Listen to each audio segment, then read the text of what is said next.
كيخلي حدث تاريخي يكون حقيقة وحدث آخر يكون مجرد أسطورة؟ وعلاش نفس الحدث التاريخي كيتكتب بجوج طرق مختلفين؟ تبع معايا حتى الاخر باش تفهم.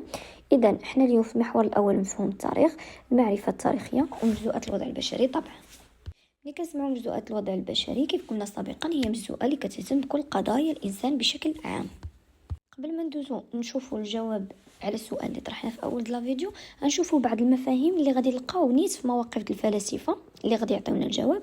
نشوفوا المفاهيم باش نفهموا المواقف بسهوله. نبداو باول مفهوم اللي هو المعرفه التاريخيه. ملي كنقول المعرفه التاريخيه شنو كنقصدوا بها؟ المعرفه التاريخيه هي معرفه كتهتم بدراسه الاحداث الماضيه وكتسعى لفهمها وتفسيرها اعتمادا على الوثائق والاثار والشهادات.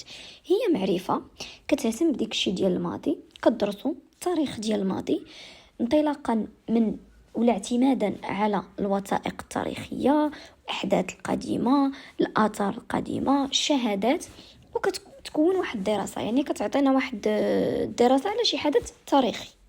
كنكتب لكم المفهوم مشروح. من بعد ما عرفنا شنو هي المعرفه التاريخيه غننتقل للمفهوم الثاني واللي هو المؤرخ. شنو هو المؤرخ او شكون هو المؤرخ؟ هو الشخص اللي كيقوم بدراسه الماضي وكيجمع الوثائق التاريخيه وكيحلها وكيعيد بناء الاحداث. المؤرخ هو شخص عادي كيدرس الماضي من خلال الوثائق اللي كيجمع التاريخيه، كيحلها يعني كيفهمها وكيناقشها وكيعيد بناء الاحداث، كيعاود من جديد يعطينا الراي ديالو في داك الحدث التاريخي بطريقته الخاصة. كل مؤرخ عنده طريقة خاصة في دراسته الماضي لشي حدث ما. المفهوم الثالث اللي هو التأويل. شنو كنقصدو بالتأويل؟ هي عملية فهم وتفسير، يعني كنفسروا وكنفهموا واحد المعطيات والوثائق التاريخية لإعطائها معنى. بمعنى أني كناخذ واحد الحدث تاريخي كنفهمه بطريقتي الخاصة وكنحلو بطريقتي الخاصة، وانطلقا من طبيعة الحال اعتمادا على الوثائق التاريخية، وكنعطيها معنى بطريقتي أنا الخاصة، يعني أؤولها بحال كنغير. يعني يقدر يكون نفس المؤرخ كيهضر على نفس الموضوع، ولكن كل واحد كيأول ديك الموضوع بطريقته الخاصة، بمعنى كيعطي رأيه فيه بطريقته الخاصة انطلاقا من طبيعة الحال بزاف الحاجات، لأنه يقدر يكون في زمن آخر، يقدر يكون بفكر آخر، بثقافة أخرى، يعني كل واحد فيهم كيعطي التأويل ديالو لديك الحدث التاريخي بطريقته الخاصة.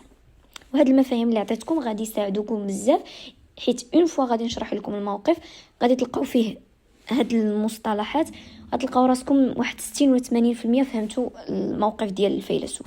من بعد ما فهمنا كل مفهوم شنو كيعني، غندوزو اوتوماتيكمون لموقف الفيلسوف الاول ونشوفوا الراي ديالو في هذا الموضوع ديال المعرفه التاريخيه. الفيلسوف الاول اللي هو بول ريكور، نسمعوا شنو قال وابخي نشرح. بول ريكور يعتبر معرفه التاريخ ظاهره علميه يتوجب تفكيكها وفهمها بالاعتماد على المعرفة العلمية، أي الاعتماد على الوثائق والآثار، ثم تكوين فكرة من خلال هذه الوثائق ليعمل بها المؤرخ من أجل تكوين معرفة تاريخية دقيقة. وفي نظره أن التاريخ ليس قائم على السرد، بل هو عملية مبنية على ما هو علمي وليس حكائي أو سردي.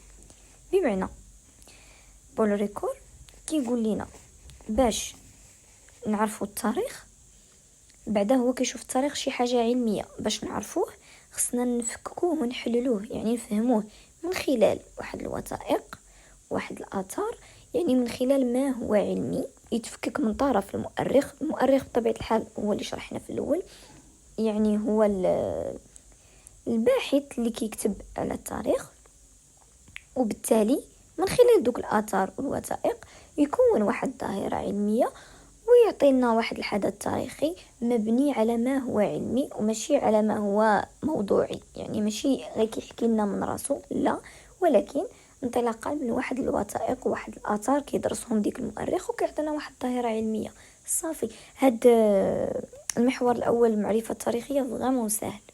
بخلاصة بول ريكور قال لنا أن المعرفة التاريخية ممكنة لأنها ظاهرة علمية. هنايا غنشوفوا الموقف الثاني اللي هو موقف ديال أرون. قال لنا المعرفة التاريخية هي حاجة كتسعى باش نحددوا واحد الوقائع اللي طرات في واحد الماضي ولا واحد الزمان ما ولا واحد المكان ما، المهم واحد الأحداث طرات في الماضي. هذا هو الهدف ديال ديك المعرفة التاريخية.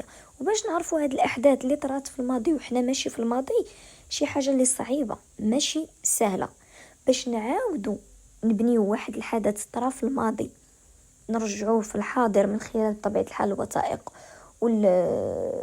والاثار، خصو واحد المنهاج دقيق باش نقدروا نبنيو ديك المعرفه التاريخيه. واخا نبني واحد، حنا ما كناش في ديك الماضي وما كناش في دوك الاحداث وما كناش في داك الزمن، البناء ديالها كتكون حاجه صعيبه، وبالتالي ما كيكونش بناء دقيق حيت حنا ما كناش في ديك الحدث، يعني بنينا غير على ما هو وثائق وما هو علمي. بالتالي المعرفه التاريخيه معرفه نسبيه. هاد المواقف بجوج كيف قلت لكم ساهلين بزاف. بول ريكور كيقول لك المعرفه التاريخيه ممكنه لانها مبنيه على اسس علميه، وارون تا هو تيقول لك انها مبنيه على اسس علميه. اوكي، ولكن حيت طرات في الماضي ما يمكنش يكون داكشي اليقين 100%، وماشي سهل باش نعرفوا شي حدث حنا ما كناش فيه ونعاودوا نأولوه، يعني نعاودوا البناء ديالو من جديد. بالتالي كتكون المعرفه غير نسبيه ماشي معرفه مطلقه. كيف قلت لكم هذا المحور ديال المعرفه التاريخيه متشابه وسهل جدا في الفهم. هكا غادي نكونوا سالينا لا فيديو ديال اليوم. والسلام عليكم ورحمه الله تعالى وبركاته. وما تنساوش الا عجبكم لا فيديو تخليو لي جيم وتشتركوا في لاشين باش اي جديد تحط يوصلكم باذن الله. والسلام عليكم.